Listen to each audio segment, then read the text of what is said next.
All right, so today we're talking about this piece of news right here. macOS drops to the third most popular operating system on desktop. Now, I think this is so interesting for a number of reasons, but the first being that they actually gained popularity over 2020. So in 2019, they had a 6.7% market share that you can see right there. And in 2020, they bumped up to 7.5. So they gained almost a full percent market share last year alone. Now that actually makes sense. They released their own silicon chips. They started kind of moving towards a unified operating system between iPadOS, iOS, and macOS. So that's a really big jump as well. And there are just a lot of really, really awesome changes happening over at Apple. And so it makes sense to me that they would gain in popularity. But what's so interesting is that for years, apparently, Windows has had the vast majority of market share in the operating system economy.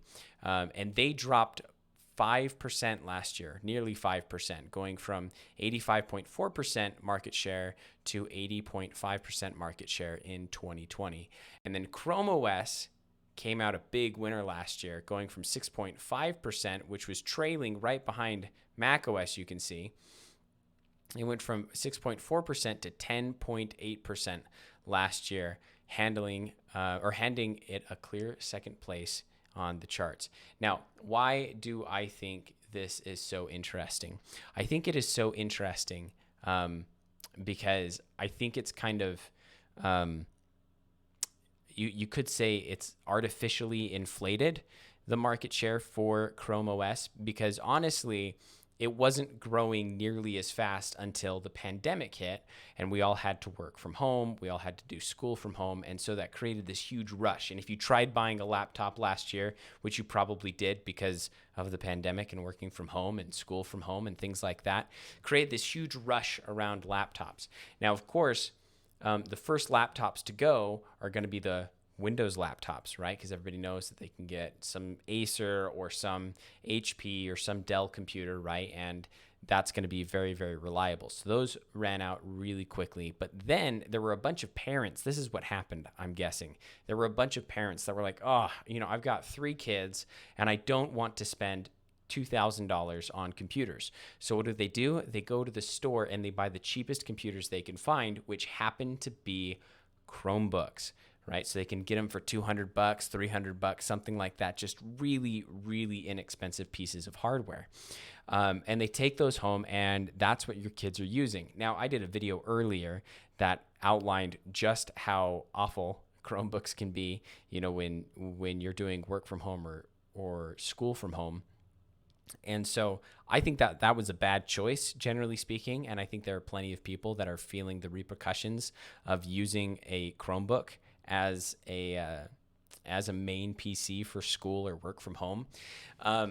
And I mean, there are a bunch of things that like Zoom, for instance, didn't have all of the features on in a browser that they had on the desktop app until like a month ago, right? And so for the past year, you have kids that have been using these Chromebooks as their main school PCs. And it's like, oh my gosh, they can't even do all of the things that they need them to do, right? And so that, I think, is the number one reason why there's been this shift over to Chrome OS and why they had a nearly 5% market share jump. And Microsoft went down in terms of their market share with Windows. And so here's what I find so fascinating about that. Google, for a while, has been playing the long game, right? So Google, I'm sure a decade ago, right, when they first launched Chrome OS on their first Chromebooks, the idea was to create something simpler and something that was going to run on low-spec hardware, right? And the question is why, right? Why would you create something that's going to be very simple and limited in terms of feature set and that's going to run on low-spec hardware? And the answer is that was a gap in the market, right? Obviously, Windows and Mac had this prosumer market. They had, plenty of professional PCs. They had plenty of mid-level PCs, but there have never been just cheap, good computers. Like they just have never existed until Chrome OS came along and Google started making Chromebooks.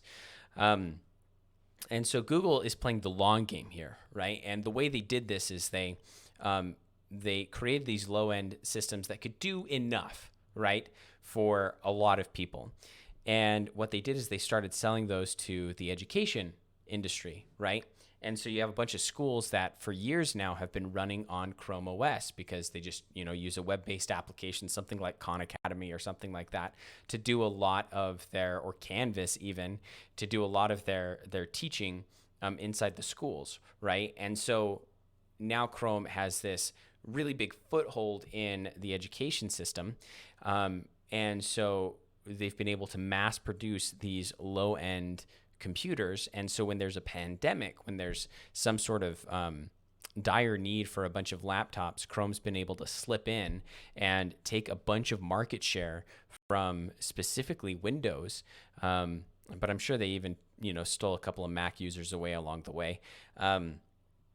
And get this huge foothold now in the general consumer market. So now, if you don't use a Chromebook, somebody that uses a Chromebook as a primary computer.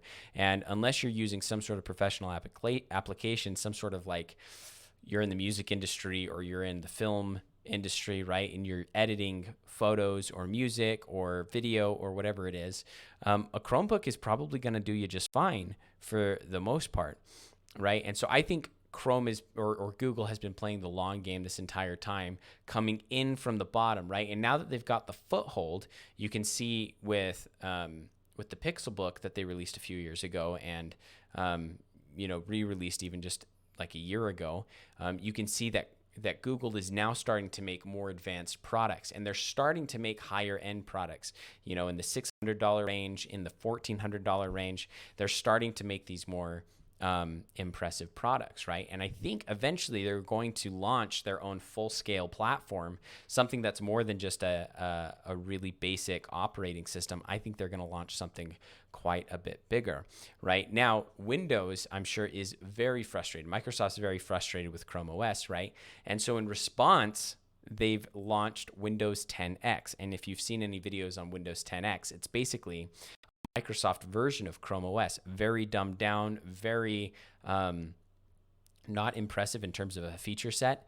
And I think it's really interesting that now Google is trying to battle back to gain some of the low-end market. Because remember, before Chrome OS, Windows had the low end of the market, right? They were still selling like $300 laptops at their lower end, but they had the low end of the market because Mac was still making Mac for the past decade hasn't made a computer below like $700, and so,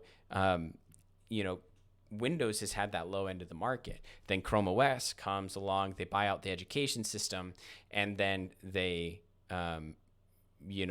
have this surge of sales due to the pandemic, and they steal a lot of that low end market from Microsoft, and Microsoft now has to respond with some sort of low end product themselves, right? And so now you have Windows 10X, which can run on low spec machines and is almost identical to Chrome OS, right? Only it's not quite as good. For somebody that's been around as long as Microsoft has been, you'd think they'd stop trying to copy other people and just go and make something original. And that's saying something. I mean, I use Windows, so I'm just poo-pooing on the same brand I use, but I just don't understand why they're trying to copy Chrome OS now. Like, just make something that you're really good at, right? You're still really good at having gaming. A Chromebook's never going to game well. A MacBook is never going to game well because they're not built to, but PCs are built to game, right? And so why don't you just capitalize on that? I don't really understand it. So I think that what Google's doing is they're going to try and chip away at that higher end, build some more fancy computers, and Windows is going to do the reverse thing, and they're going to start chipping away at the lower end with Windows 10X. And they've already started putting Windows 10S, which is different than 10X, and it is a little bit more streamlined and runs a little bit better than just a full-blown Windows 10 mode because you only download things that are approved by Windows, and so it's a little bit better optimized for the operating system and things like that. You have Windows 10S on really low-end machines. I mean, you can get a Lenovo IdeaPad 81VS for like $200. You know, I mean, they don't sell that specific model anymore, but you can get a really low end Lenovo for like $200, $250, at most $300. And it has Windows 10s on it, and they're gonna probably start shipping laptops like that with Windows 10X, right? And then you're gonna have this fierce battle at the low end to see who can make the better low end PC, which I think is great for consumers, but you know, it is what it is. Anyway, I just thought this piece of news was really interesting, with macOS being now the third most popular instead of the second most popular operating system, and Chrome OS taking over the market at least a little bit. Let me know your thoughts if you think this is something interesting. I'm really excited to see where this goes, and we'll see you in the next video.